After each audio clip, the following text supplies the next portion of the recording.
की जय। सभी श्रोतागण एवं जिज्ञासु को सभी को नमोस्तु करें। माधवी जैन बनगांव से पूछती हैं, नमोस्तु महाराज जी। नमोस्तु महाराज जी, आजकल सच बोलने वालों के मित्र कम दुश्मन ज्यादा हो जाते हैं। आपने प्रवचन में कहा था कि अगर कोई गलत काम करता है और धार्मिक अनुष्ठानों में भाग लेता है तो उसका साधु को बता देना चाहिए। तो महाराज जी, हम छुपा लेते हैं क्योंकि हमारे दुश्मन और अधिक बढ़ जाएंगे, तो क्या हमें कोई दोष लगेगा? पहली बात है,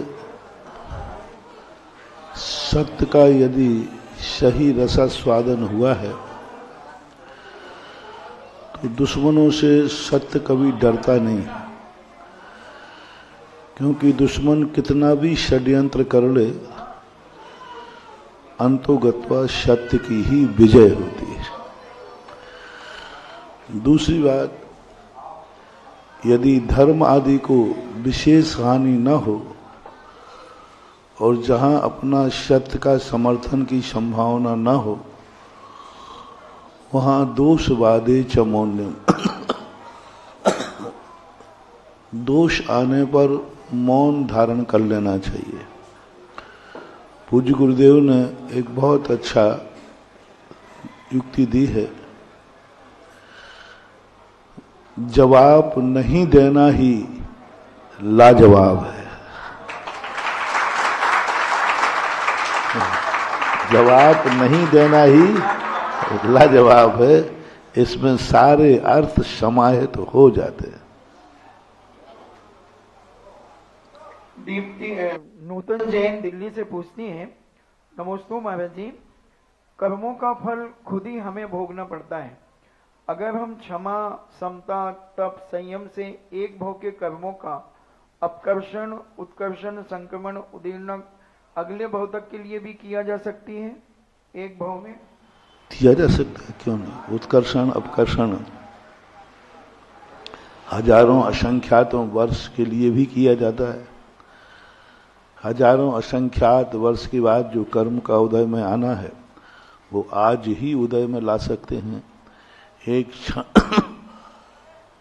क्षण मात्र में उदय में ला सकते हैं। अंजन चोर ने इतने बड़े बड़े कर्मों को बांधा, एक अंतर मुहूर्त में संपूर्ण कर्मों को उदय में ला करके समाप्त कर दिया। इसी प्रकार आज के बांधे हुए कर्म हजारों सैकड़ों भाव के पीछे भी हम कर सकते हैं, जिसे उत्कर्षण अपकर्षण कहलाता है, ऐसा मानना चाहिए। दीप्ति जैन आगरा से पूछती हैं, नमोस्तु महाराज जी, अज्ञानी मन ये स्वीकार क्यों नहीं करता कि मेरे ही अनादि काल के कर्म हैं, क्योंकि दूसरों को मैं अपराधी और दोषी मानता हूं, यह सच को स्वीकार क्यों नहीं करता? सत्य स्वीकार इसलिए नहीं कर पाता क्योंकि वो सत्य को अभी जानता ही नहीं। सत्य जब दूसरे से जाना जाता है तब तक वह सत्य स्वीकार नहीं। जब दूसरे से कहा हुआ सत्य हमारी आत्मा की पर्याय बन जाता है, फिर ये सारे विकल्प खत्म हो जाते। इसलिए सम्यक दर्शन प्राप्त करना इतना सरल नहीं है, उसके लिए हमें अंतर चेतना को जागृत करना पड़ता है। ऐसा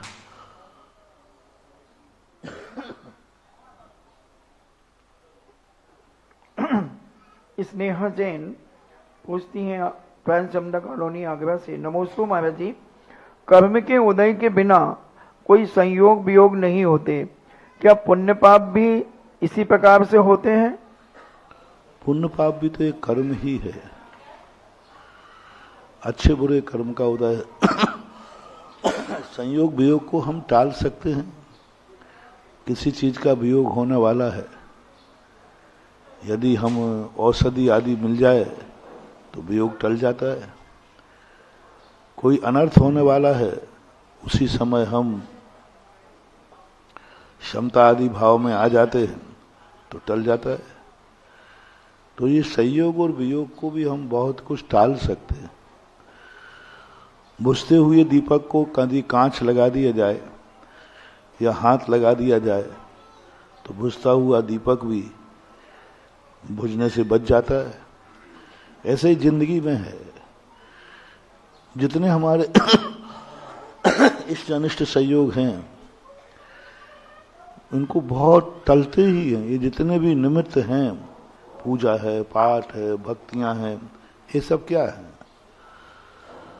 सोच्याम दशाम उपगताश्युत जीविताशा त्वदपाद पंकज अर्जो मृत, ये सब क्या है? सदा सोचनी है, बचा नहीं सकता कोई। लेकिन एक पुरुषार्थ हुआ, भगवान के चरणों की रज मिली, वियोग होने से बच गया। जिंदगी में बहुत सारी दुर्घटनाएं हमारी टलती हैं, दुर्घटनाएं कम होती हैं। होना ज्यादा चाहिए, दुर्घटनाएं होना ज्यादा चाहिए, क्योंकि व्यक्ति पाप ज्यादा करता है। लेकिन दुर्घटनाएं होती कम है, क्योंकि व्यक्ति सावधान रहता है। समझना बात को।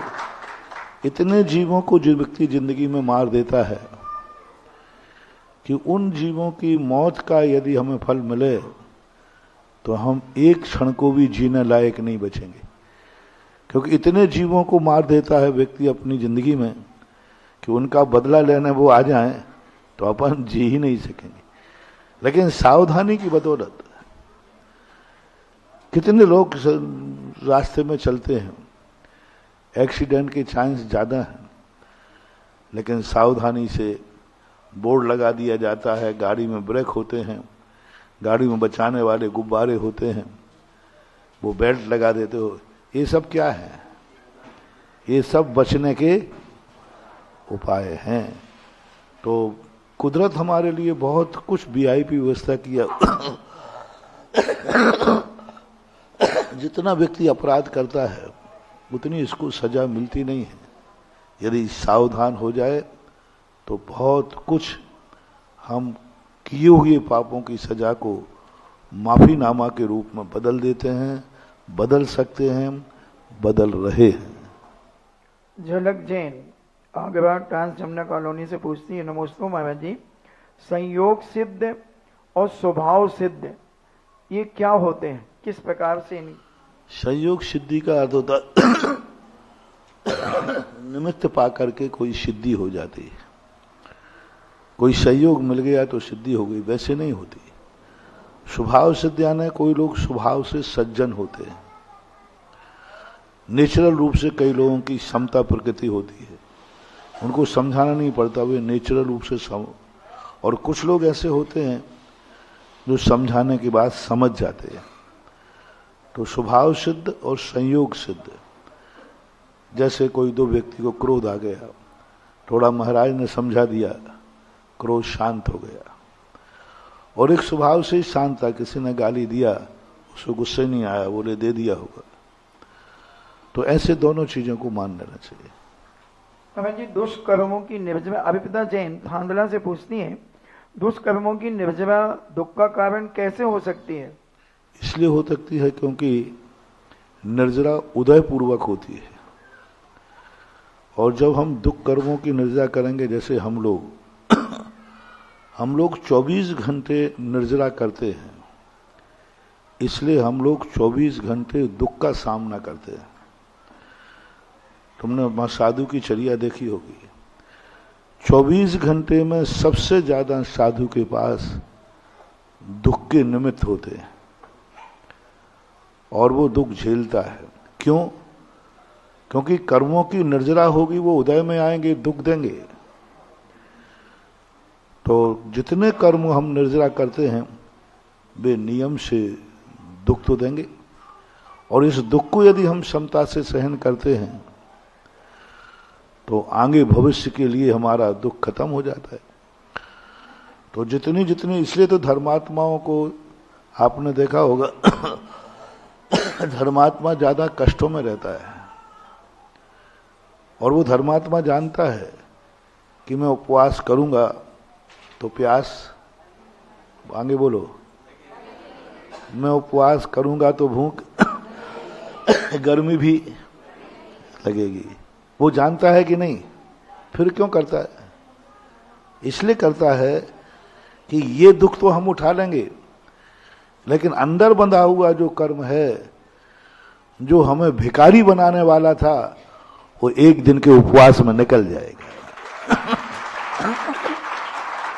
अब देखना, वो कर्म अपन ने ऐसा बांध लिया था कि पूरी जिंदगी भर एक दाना नहीं मिलता, नरकों में पड़ना पड़ता। वो कर्म अपन ने ऐसा बांध लिया था कि भिखारी बनना पड़ता, दाने को खाना ही नहीं मिलता। लेकिन उपवास करने से एक दिन तो भूखा रहना पड़ा, लेकिन जिंदगी भर का भूखा रहना वहां खत्म हो गया। ये गुण साधु जानता है। अब जैसे मान लो हम लोग फक्कड़ हैं, ना धन है, ना दौलत है, ना कुछ भी नहीं है, तो कोई हम लोगों को पागल नहीं है जो इतने सारे कष्ट उठा रहे हैं। इसका रीजन है, अभी जो कष्ट हैं, ये कष्ट हम धर्म के नाम से उठा रहे हैं, तो कर्म हमें कभी भी कष्ट नहीं दे पाएगा, क्योंकि हमने धर्म के नाम पर उठा लिया। हमने दिगंबर होकर उठा लिया, हमने धन दौलत को छोड़ के उठा लिया।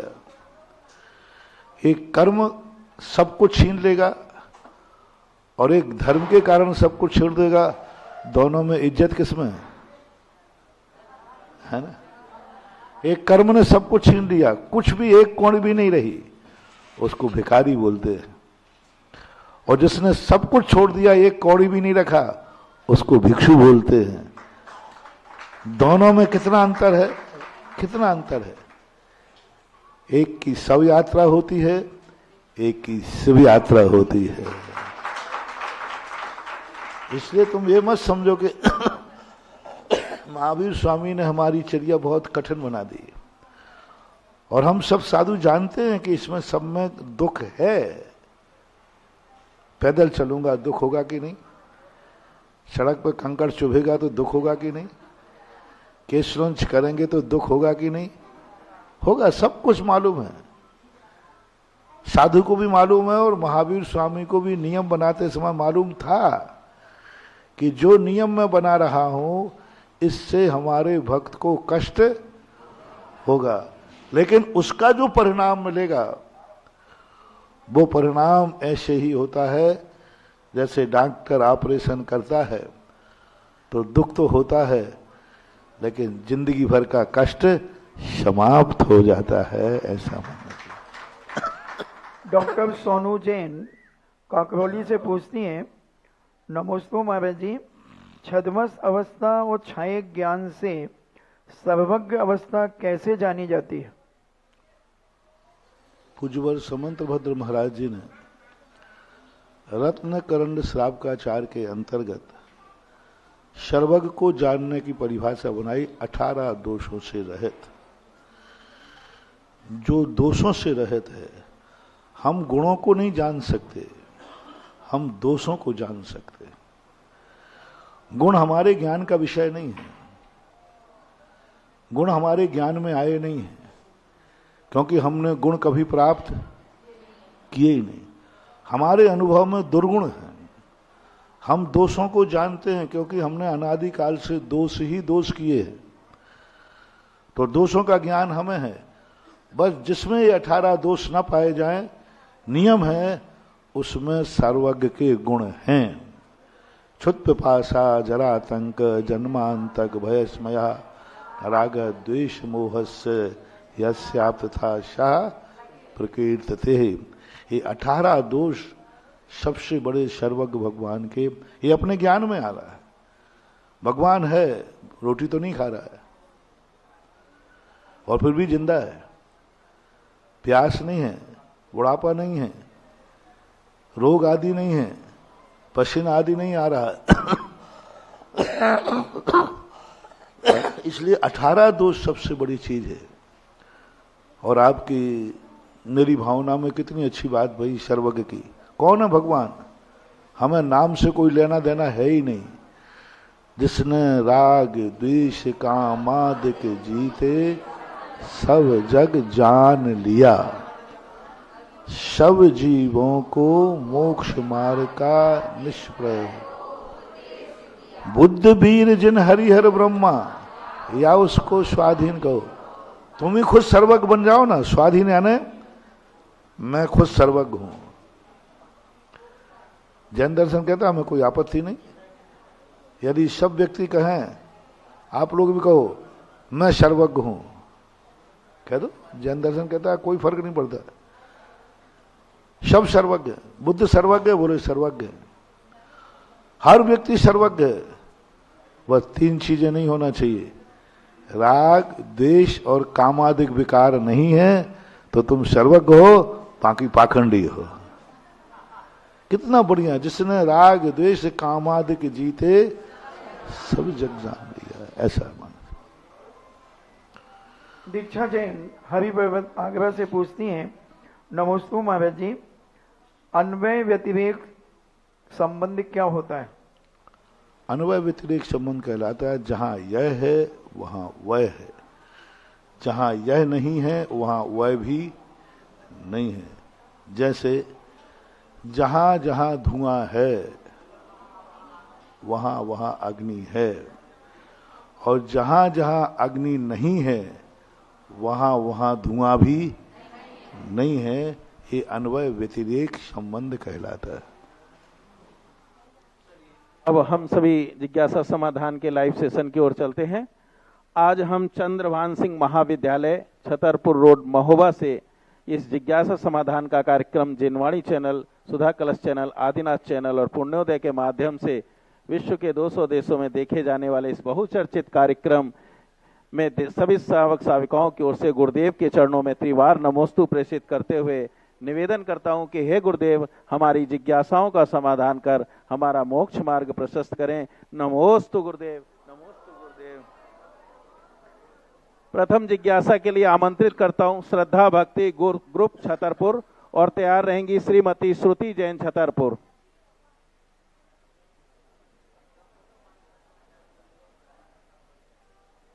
माइक कोई बंद मत करिएगा, चालू रहने दीजिएगा, फिर बाद में स्टार्ट करने में दिक्कत होती है। 108 श्री सुधा सागर जी महाराज की जय। श्री गंभीर सागर जी महाराज जी को इच्छामी इच्छामी इच्छा। मेरे आराध्य गुरु, जो मेरा शरीर है वो कितने प्रकार से छूटता है?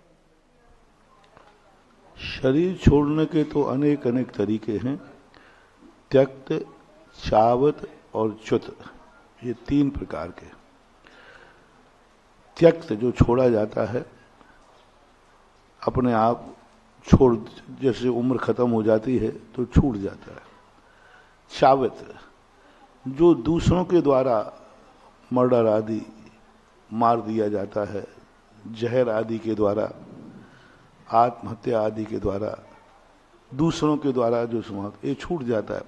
और च्युत कहलाता है कि जो व्यक्ति अपने आप में बुद्धिपूर्वक विधिपूर्वक शल्लेख ना लेकर विधिवत पूर्वक उसको छोड़ देता है। ये 3 तरीके होते हैं शरीर छोड़ने के। महाराज श्री नमोस्तु महाराज जी, नमोस्तु। श्रीमती श्रुति जैन छतरपुर, और तैयार रहेंगी श्रीमती राखी जैन छतरपुर। मुनिश्री 108 सुधा सागर जी महाराज के चरणों में बारंबार नमोस्तु एवं छुल्लक जी के चरणों में बारंबार इच्छामी। प्रभु जी, मेरा प्रश्न ये है कि जब हम इतिहास लिखते हैं महावीर भगवान के बारे में, तो हम ये लिखते हैं कि वो वैराग्य के समय वनों में भटक रहे थे।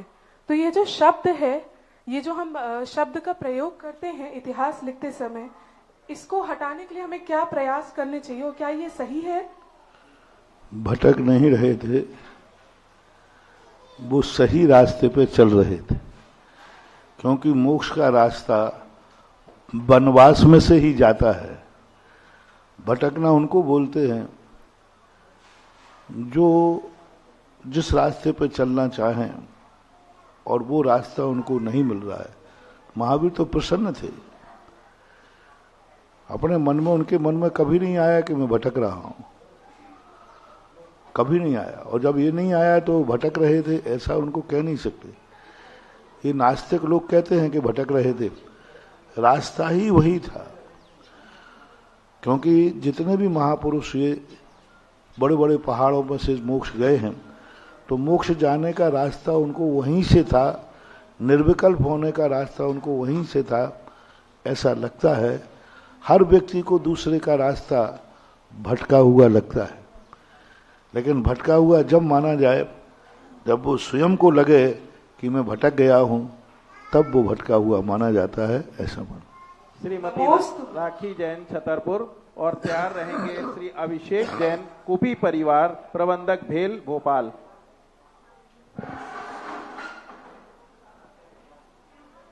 सकल जन समाज छतरपुर की इस तरफ से नमोस्तु नमोस्तु नमोस्तु महाराज जी। स्वामी स्वामी स्वामी महाराज जी, हमारी एक जिज्ञासा है।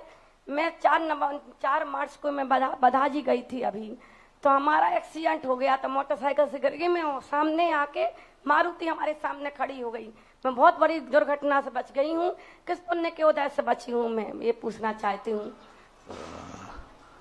तुम इसी पुण्य के उदय से बची हो कि एक दिन छतरपुर के आने के पहले तुम्हें जिज्ञासा करना है, ये पुण्य तुम्हारा लेके आया है उसको।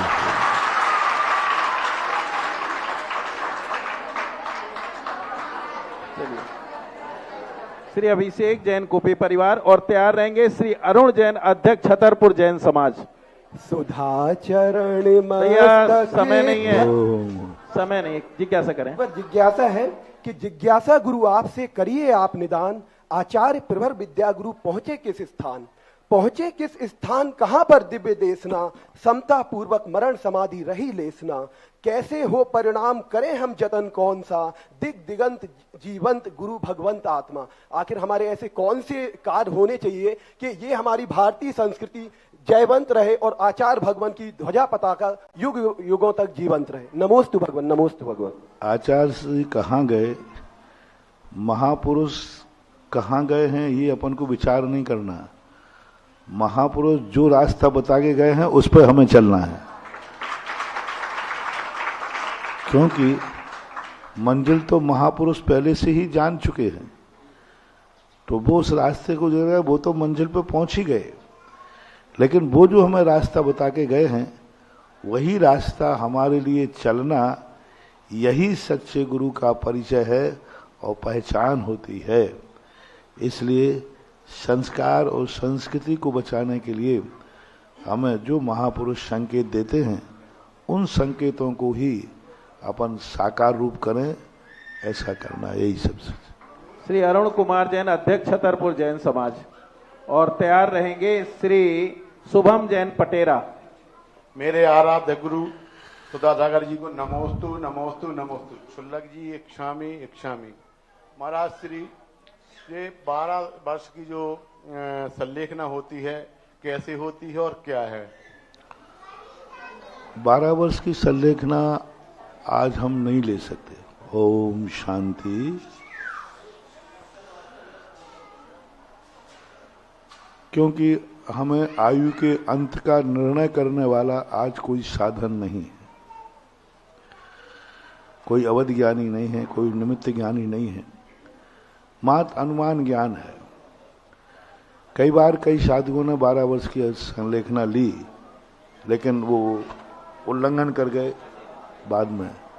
तो हमारे यहाँ संलेखना का अर्थ ये है, तात्कालिक हमारे लिए जो निर्णय करने की स्थिति आती है कि अब मेरे संयम का पालन नहीं हो रहा है, आकस्मिक में कोई ऐसी महाबीमारी आ गई है, तो उस समय संलेखना लेने का प्रावधान है। समाधि एक अंतर मुहूर्त में भी होती है।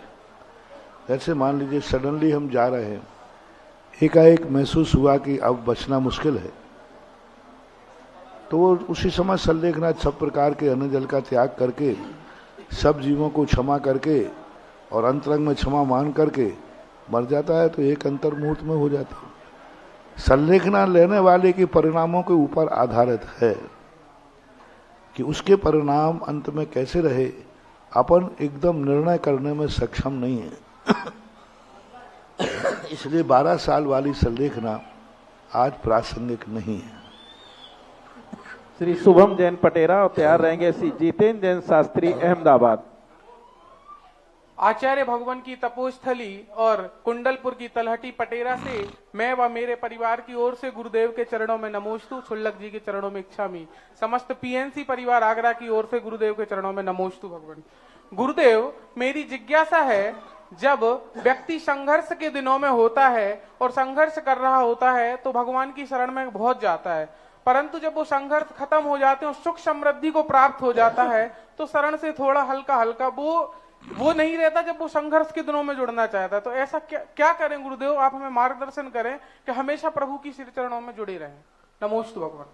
संघर्ष का सामना करते समय हमेशा एक ही सूत्र याद रखो, संघर्ष का अंत हर्षमय होता है।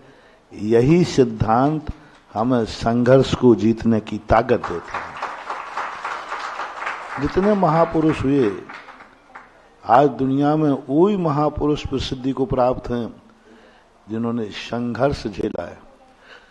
24 तीर्थंकरों में सबसे ज्यादा प्रसिद्धि किसकी है और नंबर कौन सा था उनका, और प्रसिद्धि नंबर 1। आज सारे भारत में नंबर उनका 23वां था और प्रसिद्धि उनकी नंबर 1 पर है। क्यों? क्योंकि उनका जीवन बलभद्र और 9 बलभद्र हुए, उनमें सबसे ज्यादा प्रसिद्धि श्री राम की है। क्यों? जीवन संघर्षमय। संघर्ष को एक चुनौती मानो। संघर्ष बेईमानी पूर्वक नहीं होना चाहिए, अनैतिक नहीं होना चाहिए। अपराध पूर्वक आने वाला संघर्ष नहीं है, वो सजा है। संघर्ष में और सजा में अंतर है। अपराध करने पर जो मिलता है वो सजा है, और बिना अपराध किए हुए जो आता है वो संघर्ष है। उससे हमें डरना नहीं चाहिए कि जब हमने अपराध किया ही नहीं है फिर भी सत्यवान पर संघर्ष आ रहा है, उस संघर्ष को जीवन का अंत हर्षमय होगा, ये निश्चित है। आज तक कभी सत्यवान सूली पर तो पहुंचा है, लेकिन सत्यवान को सूली लगती नहीं है। और सबसे बड़ी जिंदगी तुम लोगों के लिए, और शास्त्र और पुराण तुम्हें याद होवे या ना होवे, शास्त्र पुराण आप लोग पढ़ते हैं कि नहीं पढ़ते मुझे पता नहीं है, बहुत कम पढ़ते हैं, बहुत कम। लेकिन शायद पिक्चर, ऐसा कौन व्यक्ति है जिसने कोई पिक्चर नहीं देखी हो?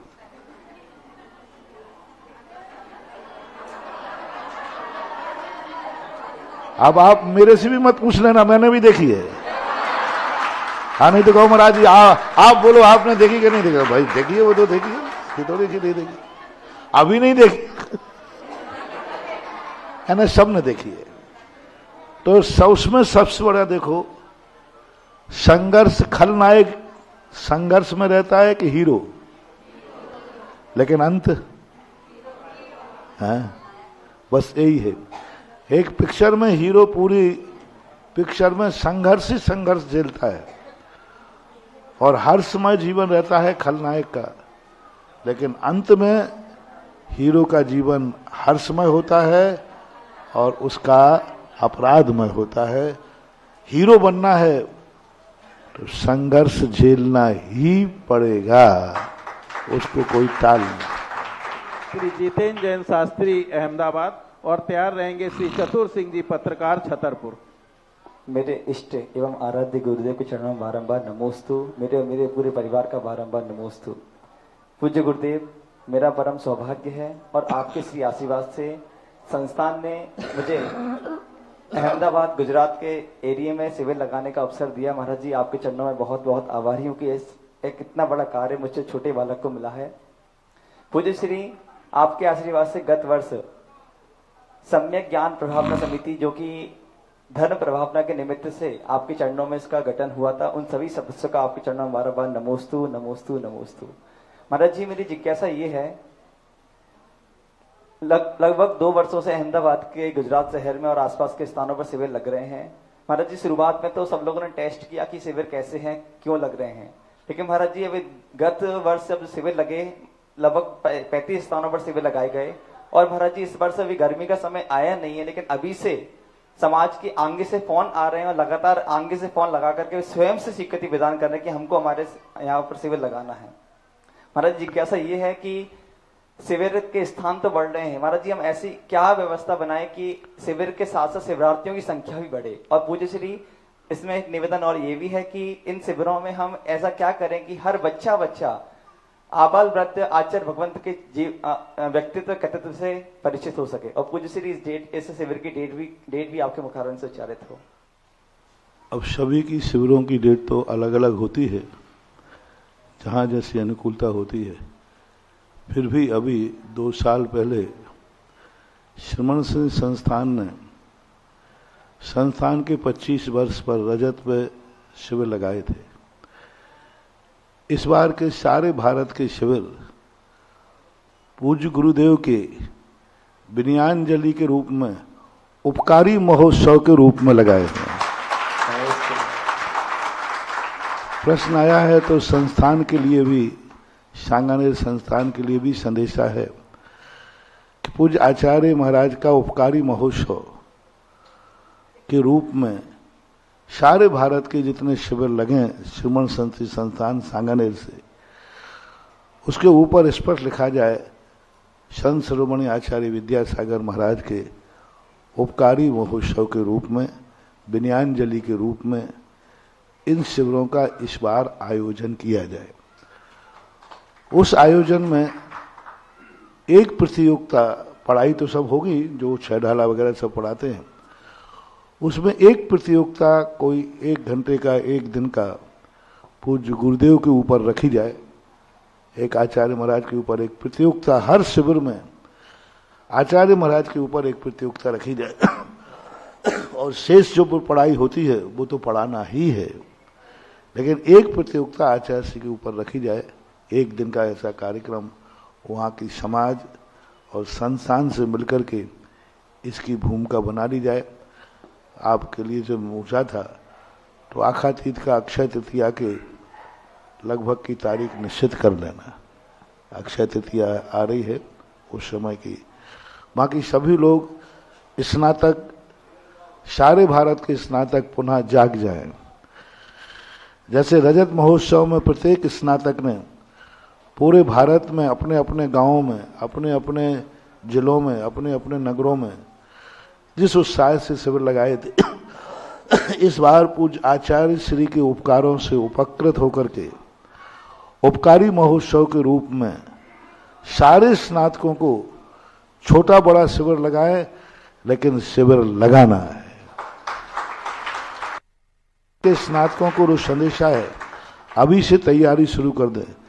यदि 2 घर गांव में हैं और वहाँ 1 स्नातक है तो वो 2 घर का अकेला स्नातक शिविर लगाए और बाकायदा शिविर की व्यवस्था बनाए। पूरे भारत में हजारों स्नातक हैं तो हजारों शिविर लगना चाहिए और बहुत उससे उत्साह से लगना चाहिए। सारे संस्कार तो हर साल अपन देते ही हैं। इस बार उस आचार्य महाराज के लिए अपन एक विनयाञ्जलि के रूप में सारे भारत के ये शिविरों को पूज्य गुरुदेव के लिए समर्पित करें और एक उपकारी महोत्सव के रूप में उसको जो भी नाम आगे पीछे सोच लेना, विनयाञ्जलि उपकारी महोत्सव, जो एक अच्छा टाइटल हो वो आप संस्थान वालों को भी, संस्थान के अधिष्ठाता जय कुमार, प्राचार्य अरुण कुमार, निर्देशक शीतल जी और भी जो टीचर्स हैं किरण प्रकाश, सतीश वगैरह सब बैठ करके, और स्नातक परिषद के जो अध्यक्ष सौरव और पुलक जी महांत्री हैं, पुलक गोयल, ये सब बैठ करके एक बृहद रूपरेखा बनाए। इस बार की ग्रीष्म काल पूरा 2 महीने सारे भारत में पूज्य आचार्य महाराज के उपकारों का उद्घोष होना चाहिए, आगाज होना चाहिए। हर घर में 2 महीने ग्रीष्म काल के एक आगाज के रूप में सामने आए और आगाज करें। सब अभी से तैयारी कर लें और मेरा आशीर्वाद है। आज प्रश्न आया तो यह बात सामने आई, सब लोग इसको स्वीकार करें। पूज्य श्री, कल प्रातः काल सुबोधा तीर्थ क्षेत्र के मूल नायक आदिनाथ भगवान के दिव्य समोसन का दर्शन प्राप्त हुआ। पूज्य श्री जैसे ही वहाँ मेन रोड पे पहुंचा तो बाहर से जो दिव्य अलौकिक छटा बीनागंज के सुबोधय के तीर्थ को देखने के लिए महाराज जी बहुत ही अद्भुत थी। महाराज जी मेरी जिज्ञासा ये है कि भगवान में अतिशय किस प्रकार से होता है? एक प्राचीन मूर्ति होती है, भगवान होते हैं, पाषाण होता है, अथवा एक जमीन से भगवान निकलते हैं, उनमें किस प्रकार का अतिशय होता है? गोल्ड एंड गोल्ड, भूगर्भ से जो मूर्तियां निकलती हैं उनमें एनर्जी का रूप ज्यादा होता है। कारण क्या रहता है कि भूगर्भ में रह करके भी वो अपने जीवन की सुरक्षा कर रहे हैं और भूगर्भ के अंदर इतने दिनों तक वो दबी हुई होने से उनकी एनर्जी नष्ट नहीं हुई। इसलिए भूगर्भ से प्राप्त सारे भारत में जितने भी भूगर्भ से प्राप्त मूर्तियां हैं उन मूर्तियों ने मंदिर की मूर्तियां थीं नकलने के बाद आज वो तीर्थ क्षेत्र के रूप में प्रसिद्ध हों, चाहे वो श्री महावीर जी हो, चाहे वो तिजारा हो, चाहे पद्मपुर हो, और भी जो स्थान हैं भूगर्भ से निकलने वाली। और सुबोधय तीर्थ बीनागंज एक छोटी समाज वो इतना बड़ा समोषण बना, उस मूर्ति की ताकत बहुत बीनागंज के सुबोधय तीर्थ के एक संकट मोचक के रूप में है। उसकी एनर्जी में इतनी ताकत है क्योंकि हर पाषाण मूर्ति की एनर्जी सबकी अलग अलग होती है। भगवानों की सबकी एक सी एनर्जी होती है, भगवानों की एनर्जी एक सी होती है। सबके 46 मूल गुण होते हैं, 34 हजार होते हैं, लेकिन भगवान के नाम की एनर्जी एक सी नहीं है। भगवान, फिर से रिपीट कर रहा हूं, भगवान के अतिशय सबके बराबर होते हैं, किसी के कम बढ़, लेकिन भगवान के नाम की एनर्जी अलग अलग है। आदिनाथ के नाम की एनर्जी अलग है, अजितनाथ के नाम की एनर्जी अलग है, उनके जन्मभूमि निर्माण की एनर्जी अलग है। सम्मेद शिखर में सभी टोंके हैं, लेकिन हर टोंक की एनर्जी अलग अलग है। सभी तीर्थंकरों को मोक्ष हुआ है, लेकिन वहां एनर्जी अलग अलग एनर्जी है। इसी प्रकार एक ही भगवान की मूर्तियां हैं, लेकिन मूर्ति की एनर्जी अलग अलग है। सुबोधय तीर्थ क्षेत्र की मूर्ति के आदिनाथ भगवान की एनर्जी बहुत भिन्न है, बहुत अलौकिक है, बहुत संकट मोचक है। मैं तो कहता हूं कि हर व्यक्ति को, कोई ज्यादा दूर नहीं, एमपी में गुना जिले में है, उसका नाम सुबोधय तीर्थ क्षेत्र मैंने दिया है, और वो शुभ करने वाला ही है, अशुभ को शुभ में बदल देने वाला क्षेत्र है। और अब तो वहाँ के लोगों ने बहुत मेहनत करके बहुत मेहनत की है। आसपास के लोग हैं, कुमराज का एक अंकित बाबू है, बहुत मेहनत करता है और क्षेत्र को, इतना अच्छे क्षेत्र को विकसित किया है कि क्षेत्र कैसे विकसित होते हैं इसको देखना है तो दो स्थान तुम्हारे पास है, एक तो गोलाकोट का तीर्थोदय तीर्थ और एक सुबोधय तीर्थ को बहुत अच्छे ढंग से किया है। तो सभी लोग उसका एक बार दर्शन करके स्वयं प्राप्त करें कि अशुभ को शुभ में कैसे बदला जाता है। बीनागंज के आदिनाथ भगवान की निमित्त बन जाता है। श्री चतुर सिंह जी पत्रकार छतरपुर, और तैयार रहेंगी श्रीमती समीक्षा जैन जो कि आचार्य विनिश्चय सागर जी महाराज की गृहस्थ अवस्था की भतीजी हैं। महाराज जी आपके चरणों में कोटि कोटि प्रणाम। महाराज 36 साल की नगरी में आप पधारे, इसलिए हम लोग सादर नमन और प्रणाम करते हैं। महाराज जी एक प्रश्न है कि आप लोगों के द्वारा समाज का बहुत कल्याण किया जाता है, मार्गदर्शन दिया जाता है और समाज सुधारी जाती है। आपके पास बहुत बड़े बड़े नेता भी आते हैं जो ये आज हमारे भारत की संस्कृति को तोड़ने का काम किया जा रहा है। तो हम चाहते हैं महाराज जी कि आपके आज्ञा से थोड़ी जो बड़े बड़े नेतागण आते हैं उन पे यदि आपका थोड़ी सा फोकस हो और आपकी आज्ञा हो तो ज़्यादा ये देश सुधर सकता है और इस संस्कृति को बचाया जा सकता है। संस्कृति की परिभाषा क्या जानते हो? कौन सी संस्कृति टूट रही है? उस संस्कृति का पहले नामकरण करो। रही बात भारतीय संस्कृति, भारतीय संस्कृति के कुछ आदर्श ऐसे हैं जो भारतीय संस्कृति को कोई तोड़ नहीं पा रहा है। पाश्चात्य संस्कृति का प्रवेश होना ही खतरनाक है। तो पाश्चात्य संस्कृति आजकल सब सरकार रोकने में समर्थ नहीं है जब तक जनता उसका नहीं नकारेगी। यदि आज जनता सरकार विदेशों से सहायता लेना बंद कर दे तो भारत की जनता ही चिल्ला पड़ेगी। आज आपका मोबाइल देखिए, उसके अंदर सब चाइना चीज लगती है। तो कहूं मैं नेताओं से कि मोबाइल बंद कर दो। तो आज स्थितियां ऐसी हैं कि विश्व का केंद्रीकरण हो रहा है, और विश्व का केंद्रीकरण होगा तो आदान प्रदान होगा। महावीर स्वामी ने राजाओं नेताओं को नहीं सुधारा, उन्होंने घर घर व्यक्ति को कहा तुम नियम लो कि हम विदेशी चीज का उपयोग नहीं करेंगे, सरकार अपने आप बंद कर दे। सरकार के पास बहुत सारी मजबूरियां होती हैं, जनता के लिए मजबूरियां नहीं होती। सरकार को बहुत कार्य मजबूरी में करना पड़ते हैं, लेकिन जनता को नहीं करना पड़ता। तो जनता को आंदोलन करना पड़ेगा, जनता को नियम लेना पड़ेगा कि हम विदेशी वस्तुओं का उपयोग नहीं करेंगे, हम चाइना की वस्तु का प्रयोग नहीं करेंगे। अकेला मात्र एक छतरपुर की बात, छतरपुर की कई बात जी महाराज, अकेला मात्र एक छतरपुर नियम ले ले कि हम चाइना की कोई वस्तु का प्रयोग नहीं करेंगे, सारे भारत की जिम्मेवारी मैं लेता हूं, मैं करा दूंगा। जय गुरुदेव। अकेले छतरपुर की जिम्मेवारी तुम ले लो। जी महाराज, यज्ञ एक सुधरेगा तो जग सुधरेगा। एक तो सुधरे, हम एक घर में नियम नहीं दे पा रहे हैं एक, और छतरपुर को सुधारना है, किसी एक घर का नियम ले लेवे कि हमारे घर में कोई भी विदेशी वस्तु का उपयोग नहीं होगा। तो एक सुधर जाएगा तो पूरा छतरपुर सुधर जाएगा महाराज जी। आज और छतरपुर सुधर जाएगा तो पूरा मध्य प्रदेश, और मध्य प्रदेश सुधरेगा तो पूरा। मैं आपके सामने चरणों में प्रण लेता हूं कि कोई भी विदेशी वस्तु को ग्रहण नहीं करूंगा। आज से मैं आज के सामने ये संकल्प करता हूं। बहुत अच्छा। श्रीमती समीक्षा जैन। अब हाँ, हर चीज को देख कर लेना, ध्यान रखना। मोबाइल में चिट देख लेना वो सब कहाँ की है। तैयार रहेंगी श्रीमती ज्योति जैन, डेरा पहाड़ी। गाड़ी में बैठते समय देख लेना कि गाड़ी में कोई पार्ट कहाँ का है। बहुत सावधानी, ये नियम बहुत थोड़ा मत समझना, बहुत बड़ा नियम है।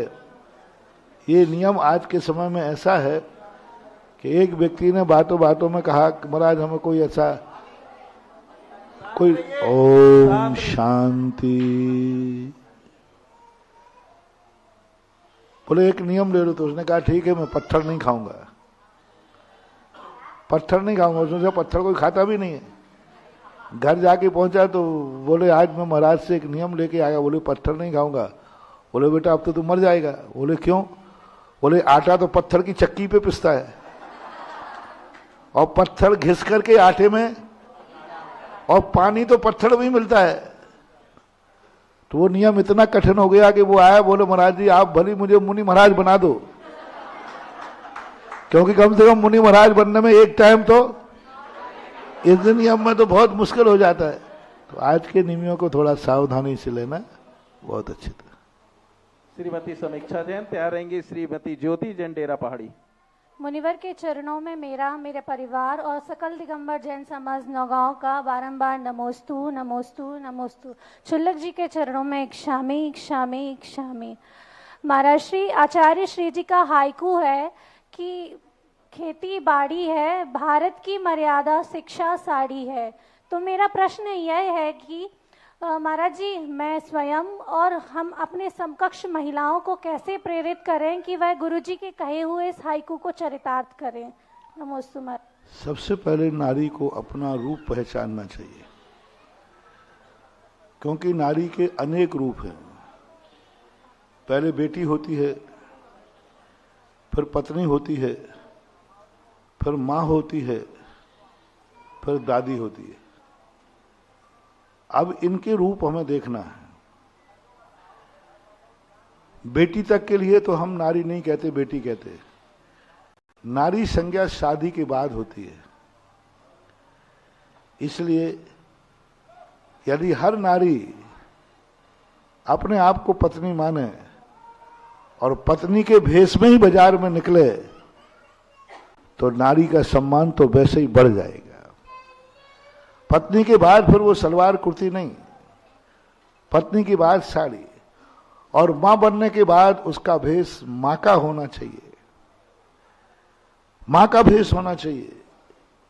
और मां के भेष में नारी दुनिया में रहेगी तो अपने आप बुरी नजर उठाने वालों की आंखें अपने आप झुक जाएंगी, क्योंकि मां पर किसी की बुरी नजर नहीं है। आजकल की दादी मां छोरियों जैसी घूमती हैं। बुरा लगे तो लगे, क्या बात हो गई। दादी मां छोरियों जैसी घूमती, दादी मां है, दादी बन चुकी है, लेकिन उनकी वेशभूषा देखो। जब वो घूमने जाती हैं तब देखो, जब घर से बाहर होती हैं तब देखो, जब यात्रा पे जाती हैं तब उनकी वेशभूषा देखो। और किसी हिल स्टेशन पे गई तो उसको होश ही नहीं रहता कि मैं दादी हूं, उसको होश ही नहीं रहता कि मैं किसी बेटे की मां हूं। तो 24 घंटे, जैसे साधु को 24 घंटे ध्यान रखना पड़ता है कि मैं 24 घंटे चलते समय, आहार करते समय, उठते बैठते समय, बोलते समय, हमें 24 घंटे क्या ध्यान रखना है। देखते समय, सुनते समय, बोलते समय 24 घंटे हमें साधु को ध्यान रखना पड़ता है। ऐसे ही गृहस्थ को 24 घंटे नारी को ध्यान रखना चाहिए कि मैं मां हूं, चाहे घर में हूं, चाहे हिल स्टेशन पे हूं, और मां की मर्यादा यदि वो रहेगी तो सब कुछ सही हो जाएगा। इसी मर्यादा के लिए आचार्य श्री ने कहा, पत्नी की, मां की और दादी की, इन तीनों का जो भेष है वो साड़ी है, ये साड़ी का नूल है। श्रीमती ज्योति जैन डेरापाड़ी और तैयार रहेंगी श्रीमती मनोरमा जैन। मुनिवर के चरणों में नमोस्तु नमोस्तु नमोस्तु। छुल्लक जी के चरणों में एक छामी। महाराज जी, मेरा प्रश्न है कि अलग अलग 16 स्वर्गों के जो देव हैं वो आपस में एक दूसरे से मिल सकते हैं कि नहीं? मिलते हैं, आपस में मिलते हैं। वो कैसे मिलते हैं? एक स्वर्ग से दूसरे स्वर्ग में जाके कि जा सकते हैं। एक स्वर्ग में भी हजारों लोग, जैसे आपकी कॉलोनी, ओम शांति, हजारों लोग जैसे आपके छतरपुर में रह रहे हैं, एक कॉलोनी में रह रहे हैं, ऐसे ही वहां भी कॉलोनियां हैं। एक बमान में भी हजारों देव हैं। वे आपसी में बराबर आप लोगों जैसे उठते हैं, बैठते, वार्तालाप करते हैं। और दूसरे स्वर्ग के देव भी जाते हैं, फिर वो विक्रिया करके जाते हैं। मूल शरीर वहीं रहेगा, विक्रिया से 16 स्वर्ग के देव एक दूसरे के यहाँ जाते हैं, आ सकते हैं। वो बुलाते भी हैं, दूसरे देव को बुलाते भी हैं, मित्रताई कारण है ऐसा। नमोस्तु। श्रीमती मनोरमा जैन, उसके बाद तैयार रहेंगे श्री प्रेमचंद जैन, प्रेमचंद तिवारी जी, जो साक्षी गेस्ट हाउस के ओनर हैं। महाराज श्री के चरणों में त्रैवार नमोस्तु नमोस्तु नमोस्तु। छुल्लक जी के चरणों में एक छामी। महाराज श्री, किसी इंसान की मृत्यु हो जाती है तो उसका जीव कितने समय बाद पहले कहाँ जाता है और कितने समय बाद गर्भ में पहुंचता है? वो अपनी अपनी आयु बंध के अनुसार जहाँ का आयु बंध करता है वहीं जाता है, भटकता नहीं। कोई स्वर्ग की आयु है तो स्वर्ग जाएगा। जहाँ की आयु बंध किया है, मरने के पहले डिसाइड हो जाता है कि इस व्यक्ति को कहाँ जाना है, वहीं वो जाता है। जैसे आपका गाड़ी में बैठने के पहले रिजर्वेशन हो जाता है, ऐसे ही मौत का भी मरने के एक अंतर मुहूर्त पहले कम से कम रिजर्वेशन निश्चित हो जाता है, फिर वह रिजर्वेशन में परिवर्तन नहीं होता है।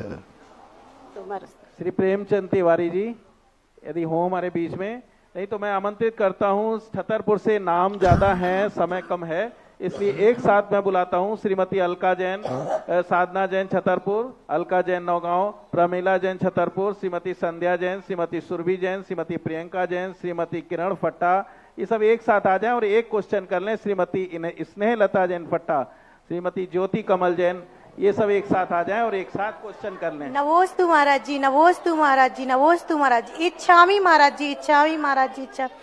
महाराज जी मेरा प्रश्न है, महाराज जी बच्चे शरारत करते हैं और सुनते नहीं हैं, हम उन्हें समझाते हैं कि धर्म से जुड़ो, और महाराज जी वो सुनते नहीं है, ऐसा क्या करें जिससे वो अपने धर्म से जुड़े रहें, बल्कि अपने जैन कुल का नाम रोशन करें। सामने वाले को उतना ही समझाओ जिससे वो तुम्हारी शांति और भंग ना कर दे।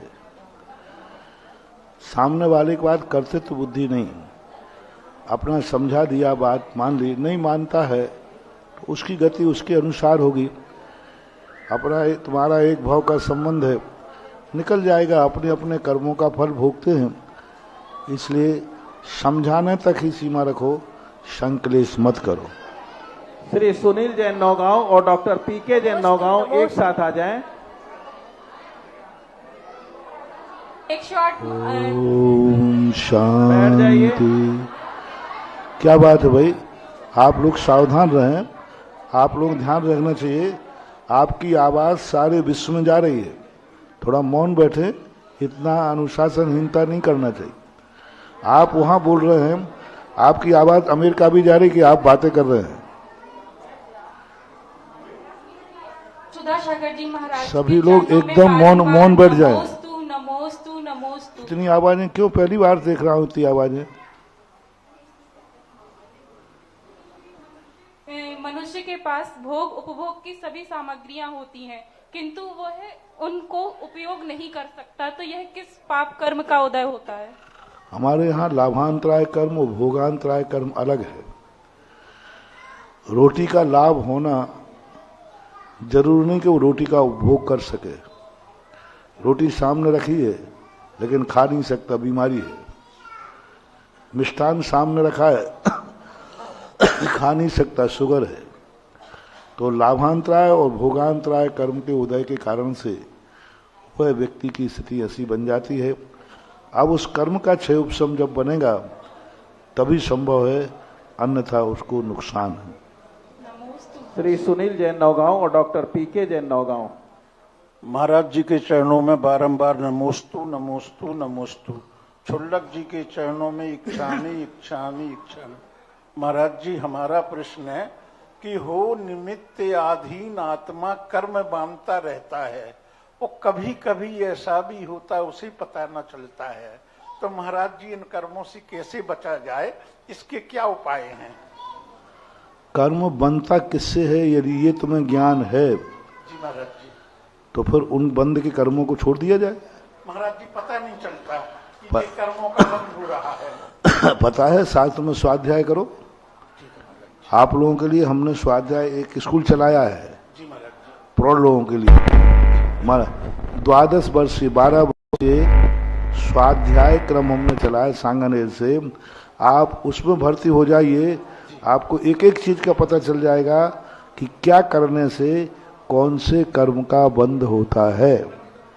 स्वाध्याय करने से ही पता चलेगा। जैसे एक विद्यार्थी पढ़ाई करता है तभी उसे पता चलता है कि किस प्रकार की वस्तु से क्या बनती है। साइंस वाले को पढ़ना पड़ता है, ऐसे अपन को स्वाध्याय करना पड़ेगा तो सब पता चल जाएगा कौन से परिणाम से कौन सी गति का बंध होता है। तो अनजाने में हो गए महाराज जी। अनजाने में हो जाए तो उसकी अपन को तो पता ही नहीं चला। उसका माफीनामा मैं करा दूंगा, जान के तो मत करो। कम से कम जितना जानते हो उससे तो बचो। श्री नितिन चौधरी पत्रकार बड़ा मलेरा, और उसके बाद तैयार रहेंगे पंडित महेश शास्त्री बड़ा मलेरा। जगत पूज्य मुनिवर गुरुवर के पावन श्री चरणों में नमोस्तु नमोस्तु सकल दिगंबर जैन समाज की तरफ से बड़ा मलेरा की तरफ से बारंबार नमोस्तु अर्पित करता हूं। महाराज श्री, हम बोलिए बोलिए, आप बोलिए। महाराज जी, हम बड़ा मलहरा वालों को कब पुण्योदय होगा कि आपके श्री पावन चरण बड़ा मलहरा पधारे। साथ ही महाराज जी, हमारे यहाँ एक बहुप्रतीक्षित मंदिर बन रहा है जिसमें वियतनाम की 9.25 फुट की 3 प्रतिमा विराजमान है और 2 सालों से वो भी विराजमान है। कब तक उसका पंचकल्याण हो पाएगा महाराज जी? मैं सर्वज्ञ नहीं हूँ, मैं भविष्य नहीं जानता। मैं तो इतना जानता हूँ, एक कदम उठाने के बाद दूसरा कदम कहाँ रखना है, कैसे रखना है, इतना ज्ञान जरूर मुझे है। और आगे का ज्ञान तो भगवान को ही है, उन्हीं से पूछना है। पंडित महेश शास्त्री बड़ा मलहरा और तैयार रहेंगे श्री नितिन कुमार जैन कारी टीकमगढ़। परम उपकारी परम पूज्य श्रवण निर्यापक मुनि पुंगव सुधा सागर जी महाराज के चरणों में बारंबार नमोस्तु। परम पूज्य छुल्लक रत्न श्री गंभीर सागर जी महाराज जी के चरणों में बारंबार इच्छामी। श्रवण संस्कृति संस्थान स्नातक परिषद की तरफ से पूज्य श्री के चरणों में बारंबार नमोस्तु। पूज्य श्री, मेरी शंका है कि स्वरूपाचरण चारित्र और शुद्धोपयोग एकार्धवाची हैं कि इनमें अंतर है? आगम के अनुसार, शास्त्रों के अनुसार एकार्थवाची है। स्वरूपाचरण चारित्र, यथाख्यात चारित्र और शुद्ध उपयोग। पूज्यवर कुंदकुंज स्वामी के अनुसार, पूज्यवर वीरसेन स्वामी महाराज के अनुसार ये सब एकार्थवाची हैं। कुछ पंडित लोग जैसे गोपाल दास बरैया ने जैन सिद्धांत प्रवेशिका में स्वरूपाचरण चारित्र को चतुर्थ गुण स्थान में ले लिया। मुझे लगता है कि वो पंडित जी की भूल नहीं है, वो कहीं ना कहीं प्रेस मिस्टेक हुई है। सम्यक्त्वाचरण लिखना था तो सम्यक्त्वाचरण के स्थान पर स्वरूपाचरण की बात लिखी गई, क्योंकि गोपाल दास बरैया की ऐसी मिथ्या धारणा नहीं थी। वो आगम के बहुत बड़े ज्ञाता थे, सिद्धांत के ज्ञाता थे। कहीं ना कहीं मूल प्रति उसकी जब मिले तो यह संदेह निवारण किया जा सकता है। आगम के अनुसार ये सब स्वरूपाचरण, यथाख्यात और शुद्ध उपयोग ये 11वें 12वें गुण स्थान में घटित होते हैं कुंदकुंज स्वामी के अनुसार। और पूज्यवर जयसेन स्वामी के अनुसार 7वें गुण स्थान से इनका अंश शुरू हो जाता है। किसी भी आचार्य के अनुसार 7वें गुण स्थान से नीचे ये तीनों का अंश भी नहीं पाया जाता है, ऐसा मानना चाहिए। श्री नितिन कुमार जैनकारी, ये अंतिम जिज्ञासा है। महाराज श्री के चरणों में बारंबार नमोस्तु, छुल्लक जी के चरणों में बारंबार इच्छामि। महाराज श्री ओमकाराय नमो नमः बोलते हैं कि ओंकाराय नमो नमः बोलते हैं? मूल शब्द वो है ओकारम बिंदु संयुक्तम। ओ में बिंदी लगा दी गई, तो ओंकारम बिंदु संयुक्तम नहीं। जब अपन बिंदु संयुक्तम ना बोले तो ओंकार बोलेंगे, ओकार नहीं बोलेंगे, ओंकार। तो बोलना चाहिए ओंकार ही, लेकिन उस श्लोक में बोलना चाहिए ओकारम बिंदु संयुक्तम नित्यम ध्यायन्ति योगिनः, तो वो मानना चाहिए। लेकिन अपने जो ओंकार शब्द ही बोलना चाहिए। श्री कुलदीप जैन कबरई, श्री कुलदीप जैन कबरई, यदि नहीं है तो श्रीमती बबीता भाभी छतरपुर।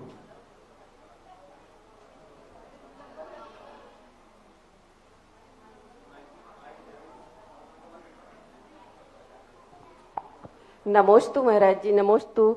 सभी मरुदेवी महिला मंडल की तरफ से नमोस्तु, हमारे परिवार की तरफ से नमोस्तु। छुल्लक जी को इच्छामि। महाराज जी, हमारा क्वेश्चन है कि जीव प्रति समय कर्म बांधता है, उतने ही कर्म प्रति समय छोड़ता है, फिर भी 1.5 गुण ज्यादा कर्म रहते हैं, ऐसा क्यों?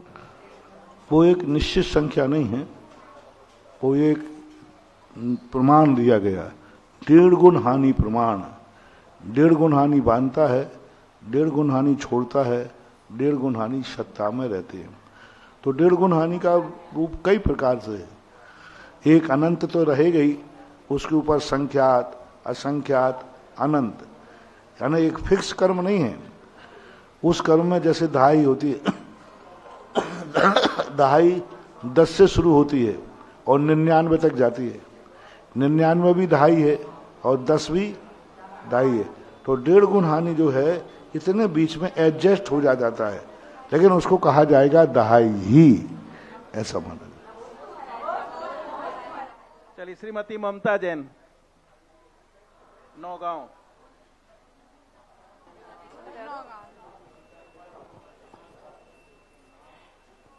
मुनिश्री के चरणों में बारंबार नमोस्तु नमोस्तु। छुल्लक जी के चरणों में इच्छामी इच्छामी इच्छामी। गुरुदेव, मेरा लड़का गवर्नमेंट डॉक्टर है, वह रोज डेड बॉडी छूता है, पोस्टमार्टम भी करता है। कभी कभी कहता है कि आज चतुर्दशी का दिन है और मैं देव शास्त्र गुरु भगवान की पूजा करने जाऊंगा, पर ऐसा निमित्त जुड़ता है कि बच्चा को लड़का को अस्पताल जाना पड़ता है, ऐसी इमरजेंसी आ जाती है। तो गुरुदेव, बच्चे को लड़के को पहले देव शास्त्र गुरु भगवान की पूजन करना चाहिए, और जो अस्पताल में आया हुआ पेशेंट है उसकी जवाबदारी है, या उसको पोस्टमार्टम देके उसके अपने कर्तव्य का पालन करना चाहिए, या उसको डेड बॉडी छूने में कोई दोष लगता है? कृपया गुरुदेव मार्गदर्शन दीजिए। नमोस्तु नमोस्तु नमोस्तु गुरुदेव। डॉक्टर को, वैद्य को स्नान करने मात्र का दोष होता है। जो परिवार वाले हैं, मोह है जिनको है, उनको सूतक अलग लगता है। डॉक्टर यदि मरीज है, अब मरीज को देखता है और तुरंत नाड़ी देखकर कहा वो मरण को प्राप्त हो गया, तो उसको स्नान करने मात्र का ही सूतक होता है। अब जैसे मजिस्ट्रेट है, फांसी लिखता है, सामने रहता है, डेड बॉडी के सामने भी रहता है, पर स्नान मात्र का दोष है। रही बात उसको मंदिर के अभिषेक पूजन का, तो अभिषेक पूजन का समय जिस समय होता है उस समय कभी भी डेड बॉडी का पोस्टमार्टम नहीं होता, क्योंकि अभिषेक होता है सुबह 7 बजे 8 बजे के पहले पहले निपट जाता है, और डेड बॉडी के ऑपरेशन जो हैं 8 बजे के बाद ही होते हैं, तो वो अपना दोनों धर्म निभा सकते हैं। लेकिन वहाँ जो वो कार्य कर रहे हैं वो कार्य कोई दोषप्रद नहीं है, वो एक ड्यूटी है, एक आजीविका है, उससे उनको कोई नुकसान नहीं है। लेकिन अपने अभिषेक पूजन जल्दी कर लें, मान लो 8 बजे पोस्टमार्टम करना है तो जाकर के वो सुबह जल्दी मंदिर चले जाएं। अभिषेक नहीं मिलेगा, नहा करके धोती दुपट्टा के पहन के भगवान के चरण छू करके फिर हॉस्पिटल चले जाएं। एडजस्ट करना चाहिए, लेकिन उनका जो कार्य है उससे उनको कोई बाधा नहीं, करना पड़ता है। अच्छा कार्य है, कानून कार्य है, कानून की दृष्टि में जो कार्य है उसका निषेध कभी किया नहीं जाता। काफी प्रयास किया आज कि सभी के नाम ले सकूं, लेकिन फिर भी 2-3 नाम छूट गए हैं, मैं क्षमा चाहूंगा जिनका नाम नहीं ले पाया। और आरती के लिए सभी लोग खड़े। परम पूज निर्यापक श्रवण मुनिपुंगव सुधा सागर जी महाराज के चरणों में पूरी देवगढ़ कमेटी की त्रिवार नमोस्तु नमोस्तु नमोस्तु। छुल्लक जी के चरणों में इच्छामी इच्छामी इच्छामी। हे गुरुवर, 2 दिन पहले हमने देवगढ़ कमेटी ने आपसे एक मार्गदर्शन लिया, आशीर्वाद लिया, और उस आशीर्वाद के फलस्वरूप 2 दिन में ही वह कार्य हम लोग संपन्न किया। आज ही हम लोगों ने विधान करने के उपरांत और हमारे कोषाध्यक्ष राजीव भाई ने यह भावना भाई कि उस कार्य का पूरा पुण्यार्जन यही पूरे परिवार सहित लें, ऐसी भावना इन्होंने भाई, तो हम लोगों ने विधान उपरांत तय किया कि सबसे पहले सीधे अगर कहीं रुकेंगे तो पूज्य गुरुवर के चरणों में जाकर ही रुकेंगे। तो गुरुवर पूरी कमेटी को ऐसा आशीर्वाद दें कि वह कार्य शीघ्र संपन्न हो। नमोस्तु नमोस्तु नमोस्तु। और फिर वही भावना गुरुदेव एक और कि आपका चातुर्मास हम सबको मिले और उसी चातुर्मास में ऐसी प्रभावना हो, ऐसी प्रतिष्ठा हो, यही हम सबकी भावना है गुरुवर। वहाँ के संपूर्ण कार्य सुचारू हो सके। चातुर्मास कराने वाला तो ये जो पीछे बोला है ना, ये करा तो चुका है। अभिनंदन तीर क्षेत्र में देवगढ़ क्षेत्र का बहुत बढ़िया अच्छा कमेटी काम कर रही है। देवगढ़ का कणकर प्रसन्न है तो मैं प्रसन्न हूँ। नमोस्तु नमोस्तु नमोस्तु। बहुत अच्छा कार्य कर रहे हैं, बहुत अच्छा करें। और बाबू ने जो लकी बाबू ने परिवार ने लिया, वो तो सदा ही हमेशा दान के क्षेत्र में, धर्म के क्षेत्रों में बहुत उत्साहित रहते हैं। और उसको ये और पता चल जाए कि महाराज का आशीर्वाद है, फिर तो वो उछलता है। आशीर्वाद सबको बहुत अच्छा, बहुत अच्छा। चलिए आज की आरती देवगढ़ कमेटी के द्वारा ही हो। गुरुदेव की आरती देवगढ़ कमेटी आगे आ जाए।